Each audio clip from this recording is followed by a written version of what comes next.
ہادی، میں پوچھ رہی ہوں یہ کون ہے پھر؟ میں نے اپنی گڑبڑاہٹ پہ بمشکل قابو پایا اور چہرہ اوپر اٹھا کر اس کی انگارے برساتی آنکھوں میں دیکھا۔ وہ نگاہیں چندھی کیے مجھے غصے سے گھور رہی تھی۔ مطلب صرف نانا کا ہی نہیں، نواسی کا اپنا ایک پرسنل نیٹ ورک بھی تھا۔ مجھے صبح کا وہ منظر یاد آیا جب وہ فون کان سے لگائے بیٹھی تھی۔ مطلب وہ میری جاسوسی کے لیے کسی کو کہہ چکی تھی۔ مجھے اب ہر حال میں صبور کو بچانا تھا۔ یہ دوست ہے، یونیورسٹی فیلو تھی، میں بس اسے اسٹیشن چھوڑنے گیا تھا۔ جھوٹ، ایک اور جھوٹ۔ میں نے لہجے کو حد درجے نارمل رکھنا چاہا۔ کس قسم کی دوست ہے یہ جس کے گال پہ آپ ہاتھ رکھے بیٹھے ہو؟ وہ ہنوز سپاٹ لہجے میں پوچھ رہی تھی۔ مجھے اس کے انداز سے خوف آنے لگا۔ میں نے کندھے اچکائے۔ دوست مطلب صرف دوست؟ وہ کچھ پریشان تھی تو میں اسے تسلی دے رہا تھا۔ تو وہ دوست کہاں ہے جس کی مدد کے لیے آپ کو ہاسپٹل لے کے جانا تھا؟ یہ اسی کی کزن ہے۔ وہ ہاسپٹل میں تھا تو میں اسے بس اسٹیشن چھوڑنے چلا آیا۔ بیچاری اپنی آنٹی کی وجہ سے ہی پریشان تھی۔ تو مت چھوڑ کے جاتی آنٹی کو؟ وہ اس کی مجبوری ہے، پڑھنے کے لیے یہاں آئی ہوئی تھی۔ میں بہت مشکل سے اس کی آنکھوں میں ابھرتے شک کو ٹالنے کے لیے اپنے چہرے کی رنگت کو قابو میں کیے ہوئے تھا، لیکن وہ مشکوک نگاہوں سے مجھے گھور رہی تھی، اور اس کا شک ختم کرنے کا اب صرف ایک ہی حل تھا۔ میں نے اسے گلے لگا لیا۔ آیت، آئی لو یو۔ میں نے تم سے شادی کی ہے اور اس کا مطلب یہی ہے کہ صرف تم ہی میری زندگی میں ہو۔ وہ شاید میری طرف سے اس پیش رفت کی توقع نہیں رکھتی تھی، اس لیے بالکل ساکن ہو گئی۔ میں اس سے الگ ہوا تو اس کے چہرے پہ موجود سارا غصہ زائل ہو چکا تھا اور اب وہاں گلال پھوٹ رہے تھے۔ میں نے اس کے چہرے پہ آئی لٹ کو محبت اور نرمی سے پیچھے کیا اور پھر اپنی اداکاری کے جوہر دکھائے۔ تم بہت خوبصورت ہو۔ وہ فوراً شرما کے نگاہیں جھکا گئی اور پھر سر جھٹک کے بولی، سوری، میں نے آپ پہ شک کیا۔ چل اب جلدی سے تیار ہو جائے، ہمیں آپ کے گھر جانا ہے، سب ہمارا ویٹ کر رہے ہیں۔ میں نے مصنوعی مسکراہٹ کو گہرا کیا اور سر ہلاتا ہوا اٹھ کھڑا ہوا۔ میں ابھی ایک قدم ہی آگے بڑھا تھا جب پھر سے اس کی آواز سنائی دی، وہ اپنی دوست کا نام تو بتاتے جائیں۔ اس کا لہجہ عجیب تھا اور آنکھوں کی چمک نے مجھے اندر تک دہلا دیا۔ وہ اس معاملے کو اتنی آسانی سے چھوڑنے والی نہیں تھی۔ آخر اپنے نانا کی سنگت کا کچھ تو اثر تھا۔ نیہا، نیہا نام ہے اس کا۔ ایک بار پھر سے جھوٹ بولا۔ وہ معنی خیز انداز میں مسکرائی، نزاکت سے ساڑی کا پلو سنبھالتی ہوئی اٹھ کھڑی ہوئی، پھر میری آنکھوں کے سامنے آ کر میری آنکھوں میں دیکھا۔ پورا نام بتائیں؟ میں نے ابرو اچکائے اس کی طرف دیکھا۔ وہ گہری مسکراہٹ لیے مجھے دیکھ رہی تھی اور مجھے اب نانا نواسی کی اس گہری مسکراہٹ سے خوف آتا تھا۔ نیہا احمد، میں نے گھٹے لہجے میں کہا اور پھر ہلکا سا مسکرا دیا، ایسی مسکراہٹ جس میں آپ اپنے اندر کے ڈر کو چھپانے کی ناکام کوشش کر رہے ہوں۔ جائیں فریش ہو جائیں جلدی سے۔ وہ اپنے موبائل کی اسکرین کھولتی مجھ سے مخاطب ہوئی اور میں نے کھسیانے پن سے اس کی طرف دیکھا اور باتھ روم میں گھس گیا۔ میں نے جلدی سے اپنا موبائل نکالا اور نیلم کے نمبر پہ پیغام بھیجا، جلدی سے کسی بھی طرح صبور کے والد سے رابطہ کرو، انہیں کہو بس کو اسٹیشن پہنچنے سے پہلے صبور کو اس میں سے اتار لیں۔ میں نے ساتھ میں اسے بس کی تمام تفصیل بھیج دی۔ چند سیکنڈ کے بعد ہی نیلم کا پیغام نظر آیا، کیا ہادی خیریت تو ہے؟ نہیں، خیریت نہیں ہے، بس جو کہا ہے وہ کرو اور میرے نمبر پہ کوئی رابطہ مت کرنا جب تک میں خود رابطہ نہ کروں۔ میں نے جلدی سے اسے پیغام بھیجا اور پھر اپنے موبائل سے تمام پیغامات اور فون کال ہسٹری مٹا دی۔ مجھے بہت بے چینی ہونے لگی تھی۔ صبور بس صحیح سلامت اپنے گھر پہنچ جائے۔ عشق میں امتحان ابھی اور بھی ہیں۔ اب یہ بات بخوبی سمجھ آنے لگی تھی کہ ہادی کو پا لینا ہی کافی نہیں تھا، ہادی کے دل کو اپنا اسیر کرنا بھی بہت ضروری ہے۔ ساری رات میں یہی سوچتی رہی کہ مجھے اب ہادی کا دل کیسے کیسے جیتنا ہے۔ بس ایسا لگتا ہے چند ہی منٹ کی آنکھ لگی ہوگی، میری آنکھ کھلی تو ہادی بستر پہ نہیں تھا۔ میری پہلی نگاہ واش روم کی طرف اٹھی۔ واش روم میں دیکھا لیکن وہ وہاں نہیں تھا۔ میں بے چینی سے کمرے میں آئی۔ ایک تو اس کے رات والے رویے نے مجھے بری طرح سے ہرٹ کیا تھا، اور اب صبح ہوتے ہی وہ پھر سے غائب تھا۔ میں پچھل پیری کی طرح کمرے کے چکر لگاتی رہی، مگر ٹیرس کا دروازہ کھلا دیکھ کر میں ٹیرس کے قریب گئی تو وہ کسی سے فون پہ بات کر رہا تھا۔ بات تو مجھے صحیح سے سمجھ نہیں آئی، لیکن اس کا مشکوک انداز اور مجھ سے نگاہیں چرانا مجھے الجھن کا شکار کر گیا۔ نانا ابھی اور ہادی یقیناً مجھ سے کچھ چھپا رہے تھے، اور اب اس سارے معاملے کی تحقیق مجھے خود کرنی تھی۔ میں نے اپنے لیے مختص کیے گئے خاص گارڈز تمیز الدین اور یاسین کو چاقو چوبند کیا اور ہادی کا پیچھا کرنے کی ذمہ داری سونپی۔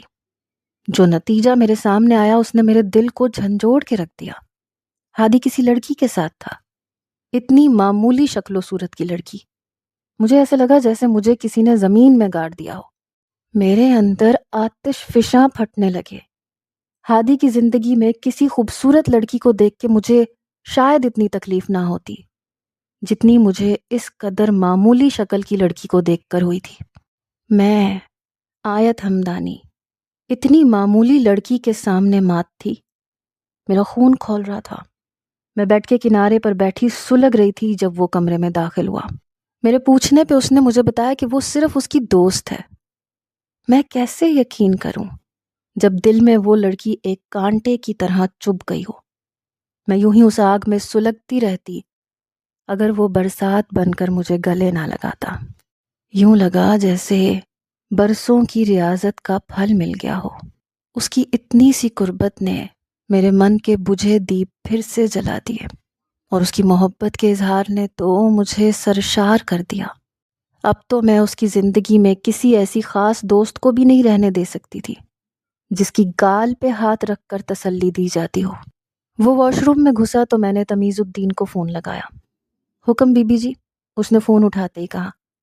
لڑکی کا نام نیہا احمد ہے، پتہ کرو کس بس میں نکلی ہے اور کہاں اترے گی۔ مجھے اس کی مکمل ڈیٹیلز چاہیے۔ جو حکم چھوٹی بیوی۔ اس نے فون بند کر دیا۔ وہ ابھی تک وہیں بس اسٹیشن پر ہی تھا۔ میں نے اسے اپنی اگلی کال آنے تک رکنے کے لیے کہا تھا۔ میں اپنی جگہ سے اٹھی اور پھر بیڈ کے سائڈ میز پر لگے کارڈلیس کو اٹھایا۔ ہادی صاحب کے کپڑے تیار نہیں ہوئے ابھی تک۔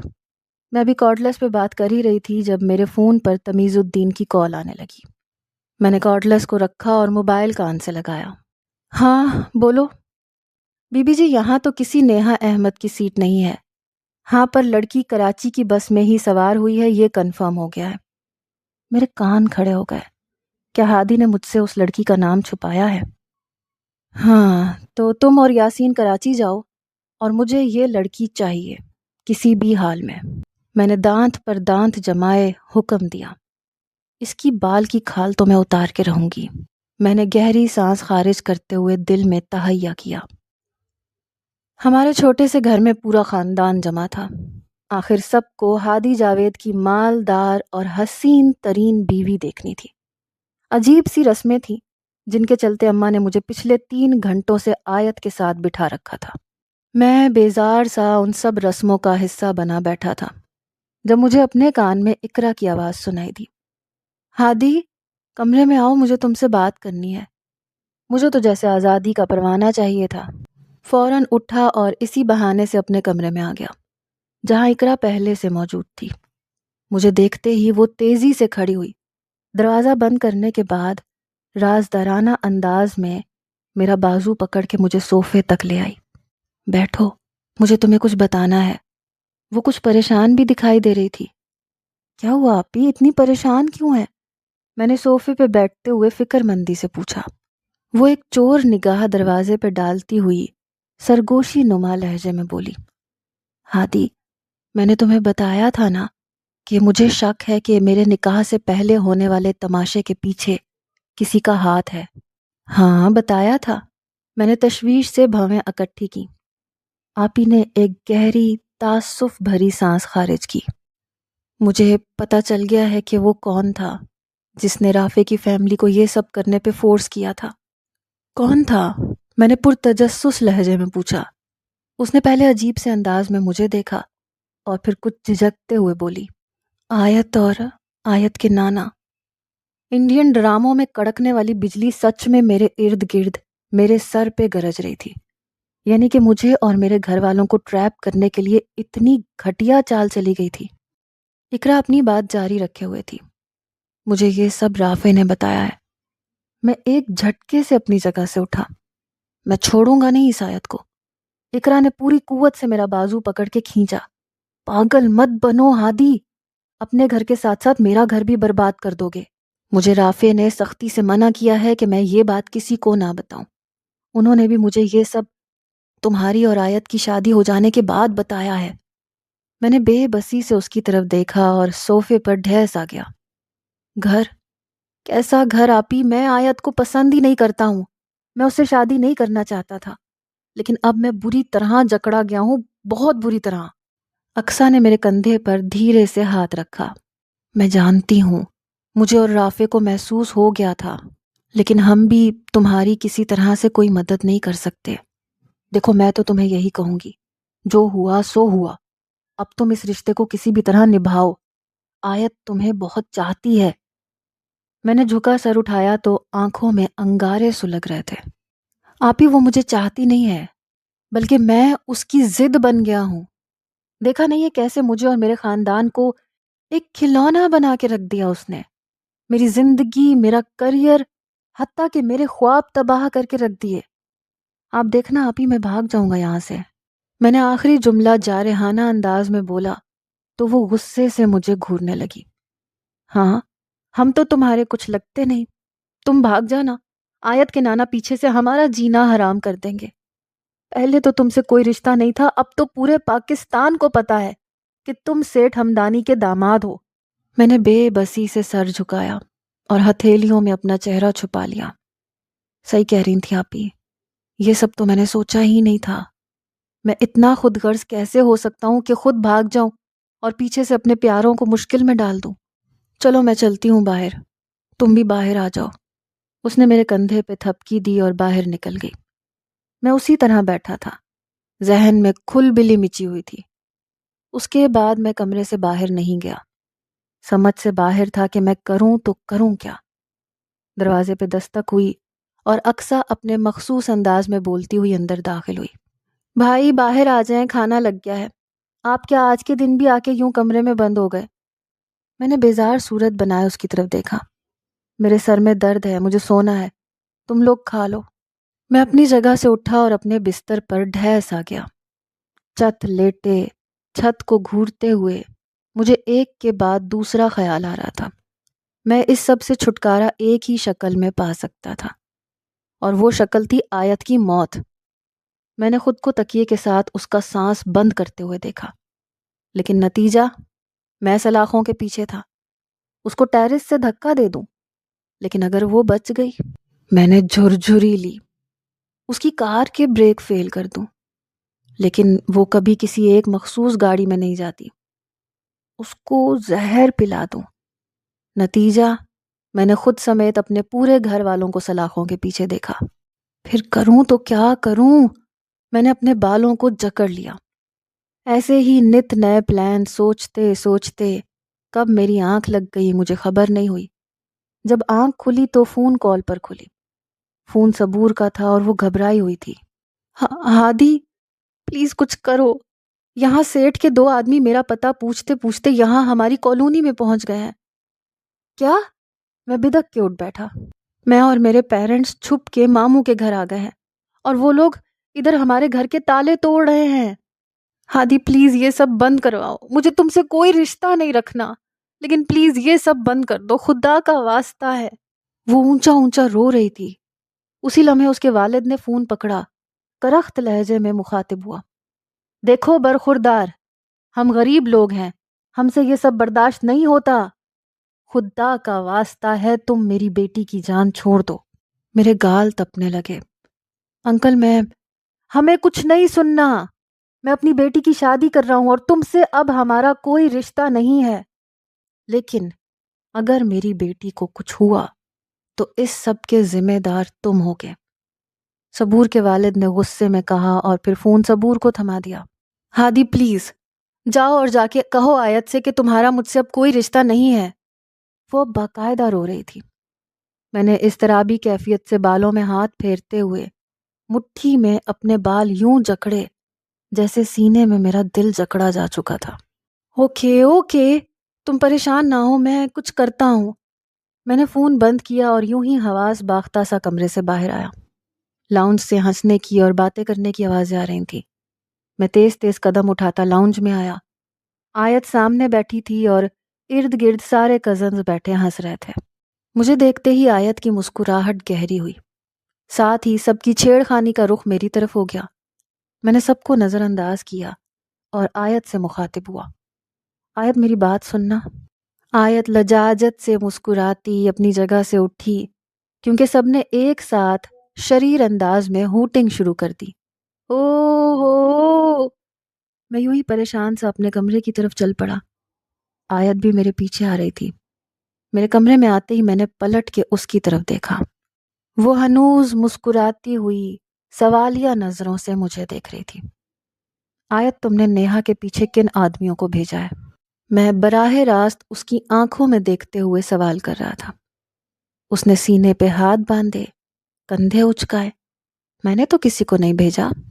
میں نے متذبذب انداز میں اپنے دونوں پہلوؤں پر ہاتھ رکھے اور غصے کو قابو میں کرنے کے لیے گہری سانس خارج کی۔ آیت، میرا اس سے کوئی رشتہ نہیں ہے۔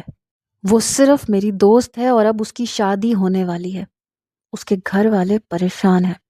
وہ دونوں آدمی اس کے گھر میں گھس کے توڑ پھوڑ کر رہے ہیں۔ اچھا، تو کیا؟ تم واپس بلاؤ ان دونوں آدمیوں کو جو تم نے اس کے پیچھے کراچی بھیجے ہیں۔ وہ اسی طرح تفتیشی نگاہوں سے گھورتے ہوئے مجھے دیکھ رہی تھی جب میں نے کندھے گرائے۔ رکو، میں تمہاری اس سے بات کرواتا ہوں۔ میں نے موبائل نکالا اور جس نمبر سے ابھی صبور کی کال آئی تھی اس پہ فون کرنے لگا۔ آیت اسی طرح سپاٹ چہرہ لیے میرے سامنے کھڑی مجھے گھور رہی تھی۔ چند سیکنڈ کے بعد صبور نے فون اٹھایا تو میں نے کمال اداکاری سے تمہید باندھی۔ نیہا، میں ہادی بات کر رہا ہوں۔ یہ آیت میرے سامنے کھڑی ہے، تم خود بات کرو اس سے اور اس کی غلط فہمی دور کر دو کہ میرا اور تمہارا دوست ہونے کے علاوہ اور کوئی رشتہ نہیں ہے۔ میں نے اپنی بات مکمل کی اور فون آیت کی طرف بڑھا دیا۔ وہ سینے پہ ہاتھ باندھے کھڑی تھی اور اب ناگواری سے فون کی طرف دیکھ رہی تھی۔ پھر جیسے جبرن میرے ہاتھ سے اس نے فون لیا، کان سے لگا لیا۔ ہیلو۔ دوسری طرف صبور نہ جانے اسے کیا کہہ رہی تھی اور وہ خاموشی سے میری طرف دیکھ رہی تھی۔ چند منٹ وہ یوں ہی خاموشی سے سنتی رہی۔ اس کے بعد اپنے مخصوص پرسکون لہجے میں بولی، okay, I trust you, don't worry, میں کرتی ہوں کچھ۔ آیت نے فون بند کیا اور پھر میری طرف بڑھایا اور پھر سپاٹ لہجے میں گویا ہوئی، اس نیہا سے کہو اپنی شادی کا کارڈ بھیجے، میں اس کی کچھ مدد کرنا چاہتی ہوں، کیا پتہ ہم دونوں شادی پہ بھی جائیں۔ بات ختم کرنے کے بعد وہ مسکرائی اور پھر میرا کمرہ دیکھنے لگی اور میرے ذہن میں جیسے مکسر چلنے لگا جو میرے دماغ کی لسی بنا رہا تھا۔ اب شادی کے کارڈ پہ نام صبور کا ہوگا۔ میں فون کان سے لگائے کھڑی تھی اور میرے سارے شک ایک ایک کر کے ختم ہو رہے تھے۔ کبھی کبھار ہم ایسی وہم پال لیتے ہیں، میرا بھی یہ وہم ہی تھا۔ فون کے دوسری طرف وہ نیہا نام کی لڑکی بول رہی تھی، ہیلو آیت آپی، آپ کو کوئی غلط فہمی ہوئی ہے، میرا اور ہادی کا ایسا کوئی تعلق نہیں ہے، وہ صرف میرا اچھا دوست ہے، ہم ایک ہی یونیورسٹی میں تھے اور اس کے علاوہ اور کچھ نہیں ہے۔ میری شادی ہونے والی ہے اور یہاں کچھ لوگ ہمارے گھر پہ آ کے توڑ پھوڑ کر رہے ہیں، پلیز آپی آپ کچھ کریں۔ میں نے ایک نظر اپنے سامنے کھڑے ہادی پہ ڈالی، پھر گہری سانس اندر انڈیلتے ہوئے بولی، okay, I trust you, don't worry, میں کرتی ہوں کچھ۔ میں نے فون بند کیا، پھر مسکراتی ہوئی ہادی سے مخاطب ہوئی، اس نیہا سے کہو اپنی شادی کا کارڈ بھیجے، میں اس کی کچھ مدد کرنا چاہتی ہوں، کیا پتہ ہم دونوں شادی پہ بھی جائیں۔ وہ ہادی کے لیے بہت خاص تھی، اس لیے اگر میں اس کے لیے کچھ کرتی تو یقیناً ہادی خوش ہوگا۔ میں اس کے کمرے کا جائزہ لیتی آگے بڑھی، پھر فون پر تمیز الدین کا نمبر نکال کے ملایا۔ ہیلو، بند کر دو سب کچھ جو تم کر رہے ہو۔ جی بی بی، جو حکم، اس نے مؤدبانہ کہا اور میں نے فون بند کر دیا۔ پھر گھوم کے ہادی کی طرف دیکھا جو ہونک بنا میری طرف دیکھ رہا تھا۔ ہاں، کیا ہوا اب، ٹھیک ہے نا سب؟ میں مسکراتی ہوئی اس کے پاس آئی، پھر اس کے بازوؤں میں اپنا بازو ڈال گئی۔ چلو باہر چلتے ہیں، کتنا مزہ آ رہا تھا سب کے ساتھ۔ وہ کسی روبوٹ کی مانند میرے ساتھ چل پڑا۔ مجھے اب سکون تھا، وہ صرف میرا ہے، اسے میرا ہی ہو کے رہنا ہے۔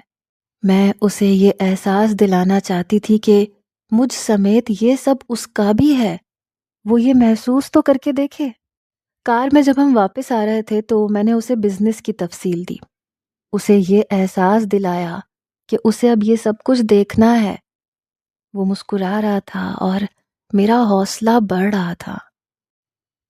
کسی طاقتور انسان سے لڑنے کے لیے خود کا طاقتور ہونا ضروری ہے، اور دولت مند انسان کو مات دینی ہو تو خود کے پاس اتنی دولت ہونی چاہیے کہ اس کے قتل کی سپاری دی جا سکے۔ وہ کار میں بیٹھی مجھے اپنے بزنس کی تفصیل دے رہی تھی اور میں اپنے ذہن میں راستے بنا رہا تھا۔ مجھے اب سب سے پہلے آیت کا بھروسہ جیتنا تھا اور اسی بھروسے سے اس کی دولت پر ہاتھ جمانا تھا، اور پھر اسی دولت سے میں اس کے قتل کی سپاری دوں گا۔ سنا ہے سیٹھ ہمدانی کے بھی بہت سے دشمن ہیں، اسی لیے وہ ہمیشہ گارڈز کی ریل پیل کے ساتھ رہتا ہے۔ تو ایسا ہی کوئی دشمن کہیں کسی جگہ آیت کو بھی تو مار سکتا ہے۔ میں مسکرایا تھا۔ وہ میری سوچ سے بے خبر مجھے دیکھتے ہوئے مسکرائی۔ ایسے کیا دیکھ رہے ہیں؟ تمہیں کیا نہیں دیکھ سکتا؟ میں نے اپنی آنکھوں میں گہرے جذبوں کی چمک لانے کی کوشش کی۔ وہ شرمائی، لجاجت سے بالوں پر اٹھتی لٹ کو ایک ادا سے پیچھے کیا۔ دیکھ سکتے ہیں، پر یہاں، اس نے آنکھیں گھما کے کار کے ماحول کی طرف اشارہ کیا۔ اس کا مطلب تھا فرنٹ سیٹ پہ موجود گارڈ اور ڈرائیور۔ میں دبی دبی سی ہنسی ہنسا تو وہ بھی شرمائی سی سیدھی ہو بیٹھی۔ ہاں، کسی نے سچ ہی کہا ہے، ٹھوکریں کھا کر انسان جو سبق سیکھتا ہے وہ دنیا کا کوئی استاد نہیں سکھا سکتا۔ مجھے اب سمجھ آ چکی تھی، گھی سیدھی انگلی سے نکلنے والا نہیں تھا، اب انگلی ٹیڑھی کرنی تھی، اور مجھے تو سارے کا سارا ہی ٹیڑھا ہونا تھا۔ میرے گھر والے مجھے کیش کروا کر عیش کی زندگی گزارنا چاہتے تھے۔ سیٹھ ہمدانی مجھے اپنی نواسی کا غلام بنانا چاہتا تھا، نواسی مجھے اپنا دیوانہ بنانا چاہتی تھی، اور میں کیا چاہتا ہوں اس کی کسی کو پڑی ہی نہیں تھی۔ میں نے بھی ٹھان لی کہ اگر سب مجھے ایک کٹ پتلی سمجھ کے نچانا چاہتے ہیں تو ٹھیک ہے، میں اب سب کو کتھک ناچ دکھانے کے لیے تیار تھا۔ ہماری معافی چاہتا ہوں، میری گاڑی ہمدانی ولاس کا گیٹ عبور کرتی ہوئی اب پورچ میں داخل ہو چکی تھی۔ گاڑی رکتے ہی میں باہر نکلا اور جھٹ سے دوسرے دروازے کے پاس پہنچ کے آیت کے نکلنے سے پہلے دروازہ کھول دیا۔ میں نے اس کی طرف ہاتھ بڑھایا تو وہ اپنی آنکھیں سکیڑے حیرت اور خوشی کے ملے جلے تاثرات لیے مجھے دیکھنے لگی۔ میں بھی کمال اداکاری سے مسکرایا۔ وہ میرے اس انداز پہ گلال ہوتی اپنا ہاتھ میرے ہاتھ میں رکھ چکی تھی، وہی مسکراہٹ جس سے میرا دل نفرت سے کٹ جاتا تھا، ڈمپل اور چمکتی آنکھیں، لیکن میں اسے محبت پاش نگاہوں سے دیکھ رہا تھا، اور وہ مزید گلنار ہو رہی تھی، میری حسین اور مالدار بیوی، جس نے 2 دن میں ہی مجھے اپنا دیوانہ بنا لیا تھا۔ ہم دونوں ہاتھ تھامے مین ہال کے دروازے کی طرف بڑھ رہے تھے۔ اجلی نکھری سی صبح کی کرنوں نے پردوں سے چھن چھن کر استقبال کیا۔ میں نے خمار آلود پلکیں دھیرے سے کھولیں۔ خواب تھا یا حقیقت؟ اٹھتے ہی دل نے دماغ سے پہلا سوال یہی کیا۔ میں چت لیٹی تھی اور خمار آلود آنکھیں چھت پر ٹکی تھیں۔ میں نے ڈرتے ڈرتے کروٹ بدلی۔ اف، یہ خواب نہیں، حقیقت ہے۔ ہادی جاوید عمر میرے پہلو میں آنکھیں موندے لیٹا تھا، گزشتہ حسین پل ذہن کے پردوں پر رقص کرتے ہوئے دل کی دھڑکنوں سے کھیلنے لگے۔ انہیں سوچ کر میرے کانوں کی لوئیں تک تپنے لگیں۔ دونوں ہاتھوں کا تکیہ بنائے اس کو کروٹ میں لیٹی ٹک ٹکی باندھے میں اسے دیکھنے لگی۔ تو پھر ہادی، میں نے تمہیں پا لیا۔ تمہاری محبت، توجہ، دیوانہ پن سب میرے لیے ہے۔ تم نے مجھے مکمل کر دیا۔ میں تمہارا دل جیت لوں گی اس بات کا تو مجھے یقین تھا، لیکن حیرت اس بات کی ہوئی کہ اتنی جلدی جیت لوں گی۔ میں یوں ہی سرشار سی مسکراتی ہوئی اٹھی اور پھر کچھ دیر بعد فریش ہو کر نیچے ہال میں تھی۔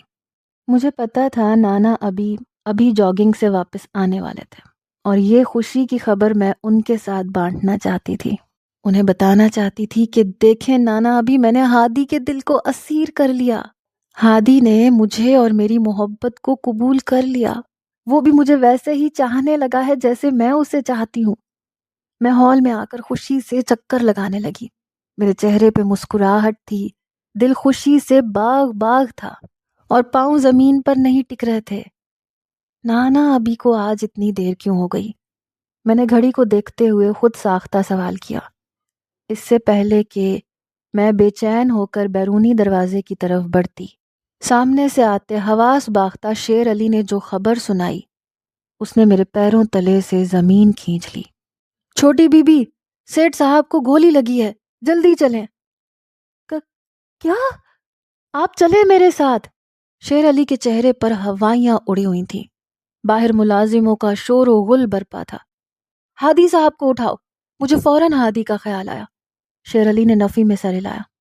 آپ پریشان نہ ہو، وہ اکبر کے ساتھ آ جائیں گے، آپ چلیں ہمارے ساتھ۔ میں نے فوراً اس کے ساتھ قدم بڑھا دیے۔ نانا ابھی پر حملہ جاگنگ کے وقت ہوا تھا اور گولی ان کے کندھے پہ لگی تھی۔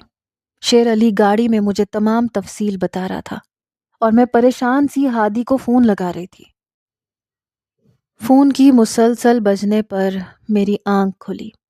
آیت کا نام دیکھ کر میں نے حیرت سے کروٹ بدل کے پیچھے دیکھا۔ وہ بیڈ پہ نہیں تھی۔ میں نے فون اٹھایا، کان سے لگایا۔ ہیلو۔ میرے ہیلو کہنے کی دیر تھی تو وہ تو جیسے بولنے کو بےتاب بیٹھی تھی۔ اس کی آواز رونے کی وجہ سے کانپ رہی تھی۔ ہادی، نانا ابھی کو گولی لگی ہے۔ کیا؟ میرے کانوں کو یقین نہیں آیا۔ دل دھمال ڈالنے ہی والا تھا کہ اس کے اگلے جملے پر ہاتھ مایوسی سے پہلوؤں میں گر گئے۔ شکر ہے گولی ان کے کندھے پہ لگی ہے۔ اکبر نیچے تمہارا ویٹ کر رہا ہے، جلدی پہنچو۔ اوکے، میں آ رہا ہوں، پریشان نہ ہو۔ میں نے اسے تسلی دی، خود فوراً اپنی جگہ سے اٹھا، جبکہ میرا دماغ 180 کی رفتار پر ایسٹیمیٹ لگا رہا تھا۔ کندھے پہ گولی لگی ہے، مطلب دل پہ نہیں لگی تو بچنے کے چانسز ہیں، لیکن عمر بھی تو زیادہ ہے۔ میں واش روم سے باہر آ کر شرٹ پہن رہا تھا۔ عمر زیادہ ہے لیکن بڈھا جاندار بھی تو بہت ہے، میں نے بالوں میں کنگھی مارتے ہوئے غصے میں سوچا۔ پورے 20 منٹ کے بعد میں نیچے تھا، جہاں اکبر بے چینی سے میرا انتظار کر رہا تھا۔ چلیں داماد جی، اس نے مجھے دیکھتے ہی عجلت سے مگر مؤدب لہجے میں اجازت طلب کی۔ ہاں چلو، کتنی حالت خراب تھی ویسے؟ بچ جائیں گے کیا؟ میں نے بے ساختہ سوال کیا، جس پر اکبر نے چونک کے میری طرف دیکھا۔ الفاظ کی ترتیب غلط تھی شاید۔ میں نے فوراً چہرے پر پریشانی طاری کی۔ میرا مطلب ہے بچ تو جائیں گے نا؟ کندھے پر گولی لگی ہے، بچ جائیں گے، کچھ نہیں ہوگا ہمارے سیٹ کو، وہ روب سے بولا۔ میں نے بھی فوراً تائید میں سر ہلایا، لیکن دل تو یہی چاہتا تھا کہ بڈھا نہ بچے تو اچھا ہے۔ ہم دونوں 2 گارڈز اور ڈرائیور سمیت گاڑی میں بیٹھ گئے۔ اکبر میرے ساتھ پیچھے بیٹھا تھا۔ میں نے کنکھیوں سے اسے دیکھتے ہوئے پھر سے سوال کیا، ویسے کون سے دشمن ہیں یہ سیٹھ کے؟ سیٹھ کے بھائی کے بیٹے ہونے کے دعوے دار ہیں، بہت سالوں سے دشمنی پال رکھی ہے، جائیداد میں حصہ مانگ رہے ہیں، جبکہ سیٹھ بالاج نے کوئی شادی ہی نہیں کی تھی۔ یہ لوگ جھوٹے ہیں، کہتے ہیں کہ سیٹھ بالاج نے اپنے بھائی سے چھپ کے شادی کی ہوئی تھی اور ان میں سے اب یہ 2 بیٹے ہونے کا دعویٰ کرتے ہیں۔ اکبر مجھے ساری تفصیل بتا رہا تھا اور میرے کان کھڑے ہو رہے تھے۔ اچھا، تو یہ ہیں وہ خاندانی دشمن جو سیٹھ تاج ہمدانی کی جان لینا چاہتے ہیں۔ اکبر اپنی بات جاری رکھے ہوئے تھا۔ آیت بی بی کی والدہ کو بھی انہی لوگوں نے مارا تھا۔ وہ کوئی کار ایکسیڈنٹ نہیں تھا، بلکہ ان لوگوں نے کیا تھا سب۔ میرے ذہن میں گھنٹیاں بجنے لگی۔ میں اگر آیت کو مرواتا ہوں تو بھی الزام بآسانی ان لوگوں پر آ سکتا ہے اور میں بچ جاؤں گا۔ میں مبہم سا مسکرایا، لیکن اگلے ہی لمحے مسکراہٹ کو چھپا گیا۔ مبادہ اکبر مجھے ہنستے دیکھ لیتا۔ وہ اب ڈرائیور کو کار پارکنگ میں لگانے کے بجائے سیدھا آگے لے جانے کا کہہ رہا تھا۔ ہم لوگ ہسپتال کی لابی میں پہنچے، استقبالیہ کاؤنٹر سے پتہ پوچھا اور پھر چند منٹ بعد آپریشن تھیٹر کے باہر تھے، جہاں آیت کا رو رو کے برا حال تھا۔ سب مجھے گھور گھور کے دیکھ رہے تھے۔ پہلے تو مجھے سمجھ نہیں آیا، پھر اچانک ذہن میں خیال آیا کہ مجھے آیت کو چپ کروانا ہے۔ یہ خیال آتے ہی میں کھسیانے پن سے آیت کے پاس جا بیٹھا۔ اب میں اسے کیسے چپ کرواتا؟ میں ابھی یہ سوچ ہی رہا تھا کہ وہ میرے کاندھے پہ سر رکھے رونے لگی۔ یہ کیا ہو گیا ہادی؟ اچھا ہی ہوا جو ہوا۔ میں بس چپ کر کے بیٹھا یہی سوچ رہا تھا، اور وہ رونے کے ساتھ ساتھ بول رہی تھی، نانا ابھی کو کچھ ہوا تو میں مر جاؤں گی ہادی۔ نیکی اور پوچھ پوچھ، میرے تو دل کی مراد پوری ہو جائے گی۔ میں نے ذہن میں ہمدانی ولاس سے ایک ساتھ 2 جنازے اٹھتے دیکھے۔ میں دونوں پہلوؤں پہ ہاتھ رکھے پرسکون کھڑا ہوں۔ وہ رو رہی تھی، اب اسے جھوٹی تسلی بھی دینی ضروری تھی۔ ایسے مت بولو آیت، اللہ بہتر کرے گا۔ میں نے اس کے سر کو دھیرے سے تھپکتے ہوئے تسلی کے 2 بول بول ہی دیے۔ ہمیں وہاں بیٹھے 2 گھنٹے گزر گئے۔ جب ڈاکٹر باہر آیا، میں اور آیت تیزی سے ایک ساتھ کھڑے ہوئے۔ میں ڈاکٹر کو اپنی طرف آتے ہوئے دیکھ رہا تھا۔ سوری، ہم پیشنٹ کو نہیں بچا سکے۔ یہ وہ الفاظ تھے جو میرے ذہن میں گردش کر رہے تھے۔ یقیناً اب ڈاکٹر ہمارے سامنے آ کر یہی کہنے والا تھا۔ وہ ہمارے سامنے آ کر کھڑا ہوا اور ہم دونوں اپنی اپنی امید لیے ڈاکٹر کو دیکھ رہے تھے۔ مبارک ہو، پیشنٹ کی جان بچ گئی ہے۔ مجھے اپنے کانوں میں شیشہ کرچی کرچی ہونے کی آواز سنائی دی۔ ڈاکٹر اب آیت سے بات کر رہا تھا، لیکن میں اپنی امید ٹوٹنے کی تکلیف میں تھا۔ ہمیں بس ایک بات کا ڈر ہے، شاید اب سیٹھ صاحب کا ایک بازو اور ہاتھ صحیح سے کام نہ کرے۔ انہیں ابھی کچھ ماہ تک مکمل بیڈ ریسٹ کی ضرورت ہے۔ آیت ڈاکٹر کو بغور سن رہی تھی، میں تو بس سر ہلا رہا تھا۔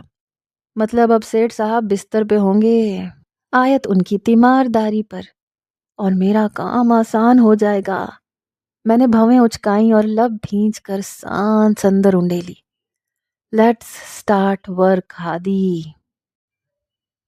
نانا ابھی ہسپتال میں تھے اور میں اور نانو ان کے ساتھ تھے۔ ہادی نے اس ساری پریشانی میں جس طرح مجھے سنبھالا تھا، میری محبت اس کے لیے مزید بڑھ گئی تھی۔ میں نے اسے ولاس بھیج دیا تھا، کیونکہ ادھر کے کام دیکھنے کے لیے کوئی ہونا چاہیے تھا۔ نانا ابھی کو ہوش آ گیا تھا اور اب میں ان کے سرہانے بیٹھی آنسو بہا رہی تھی۔ بس لاڈی چپ کر جا، مجھے تمہارے آنسو زیادہ تکلیف دے رہے ہیں۔ شیر رویا نہیں کرتے، وہ نکاہت سے بول رہے تھے۔ مجھ سے انہیں اس حالت میں دیکھا نہیں جا رہا تھا۔ اگر آپ کو کچھ ہو جاتا تو میں کیا کرتی؟ یہ کون سے دشمن ہیں جو ایسے جان کے پیچھے پڑے ہیں ہاتھ دھو کر؟ کرنا کیا ہے، اپنے نانا کی جگہ لیتی۔ یہ سب تمہارا ہی تو ہے۔ وہ اتنی تکلیف میں بھی مسکراتے ہوئے کہہ رہے تھے۔ میں نے خفگی سے ان کو گھورا۔ نہیں، مجھے آپ چاہیے ہو، آپ کو کبھی کچھ نہیں ہوگا۔ اچھا، یہ چھوڑو، ہادی کا بتاؤ کہاں ہے؟ وہ سر جھٹکتے ہوئے مستفسر ہوئے۔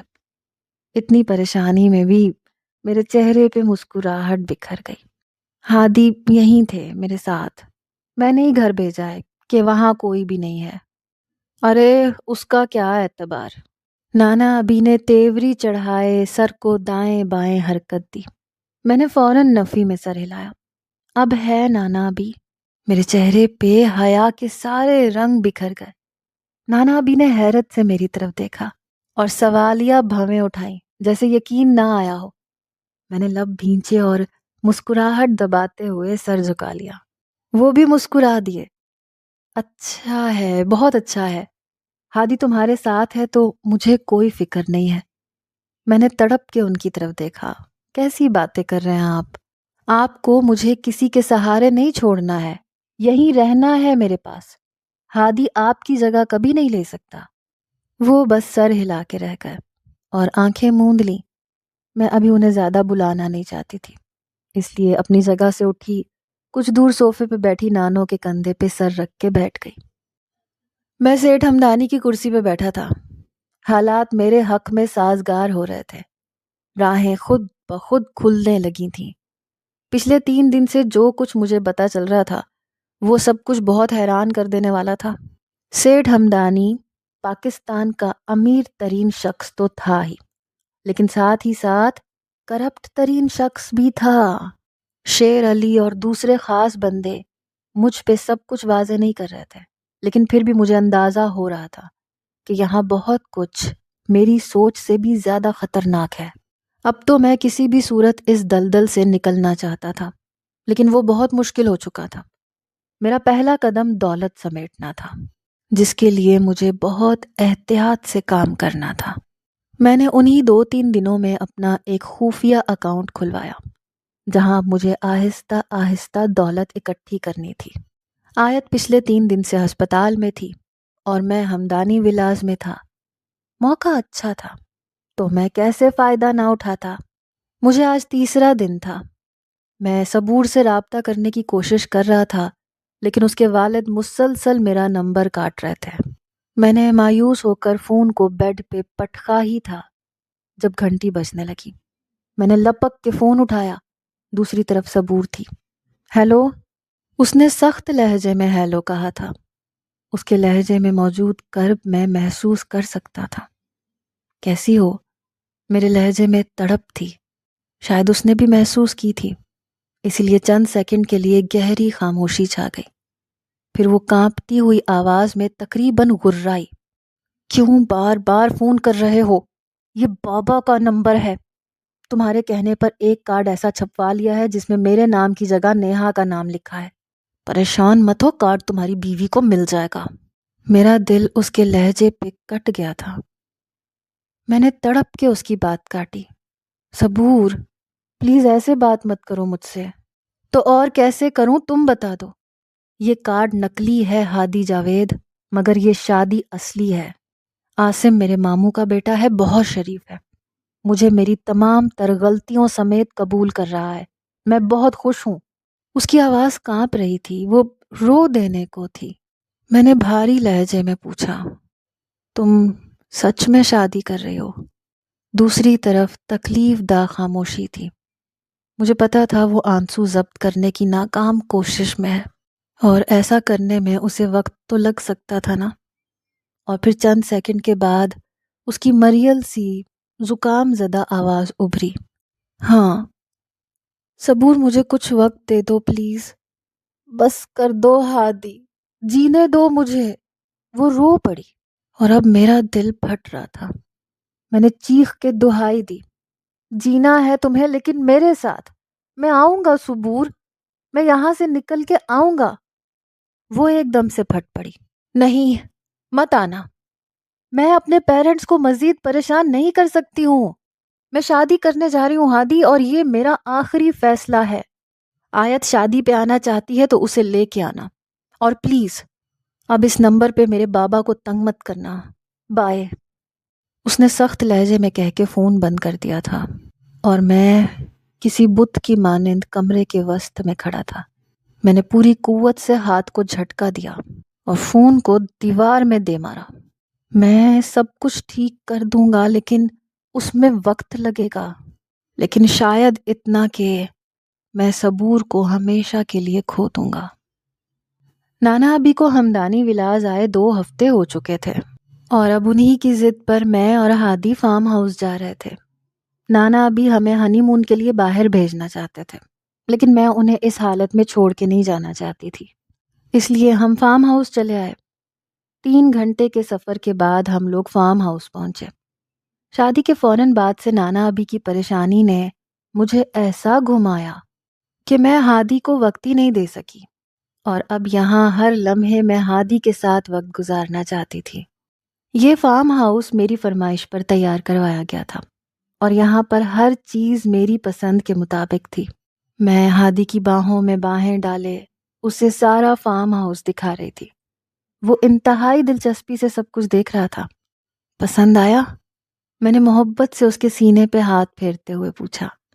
وہ اس وقت میرون شرٹ پر سیاہ سن گلاسز لگائے بہت خوبرو لگ رہا تھا۔ اور میرے پوچھنے پر اس نے محبت سے میری طرف دیکھتے ہوئے جواب دیا، بہت حسین، تمہاری طرح۔ میں کھلکھلا کے ہنس دی، پھر آنکھیں گھماتے ہوئے رازدارانہ انداز میں کہا، یہاں ایک سیکرٹ روم بھی ہے۔ ہم دونوں اب کمروں کے درمیان میں بنی راہداری میں سے ہوتے ہوئے مین ہال میں داخل ہو رہے تھے۔ سیکرٹ روم مطلب؟ میں سمجھا نہیں۔ اس نے ناسمجھی سے میری طرف دیکھا۔ یس، سیکرٹ روم، جس کا صرف مجھے اور اس فارم ہاؤس کو بنانے والے کو پتا ہے۔ اوہ واو، دکھاؤ مجھے بھی، وہ پرشوق لہجے میں پوچھ رہا تھا۔ اوکے، آئے میرے پیچھے، میں نے ہنستے ہوئے کہا اور پھر انہیں لے کر اس کمرے کی طرف چل پڑی۔ یہ 3 ہفتے میں میرے پاس بہت وقت تھا۔ میں ساری پلاننگ کر چکا تھا۔ میں نے اپنے ایک پرانے کلاس فیلو کی مدد سے ایک ایسے بندے تک رسائی حاصل کی جس کے ذریعے میں آیت کو قتل کروا سکتا تھا۔ میں بس اب اس طرح کے موقع کی تلاش میں تھا جہاں میں مکمل طور پر احتیاط کے ساتھ سب کچھ کرتا۔ لیکن اسی دوران ہمیں فارم ہاؤس آنا پڑا، اور اب مجھے وہ فارم ہاؤس کا خفیہ کمرہ دکھا رہی تھی، اور میں اپنے ذہن میں سارا پلان تبدیل کر رہا تھا۔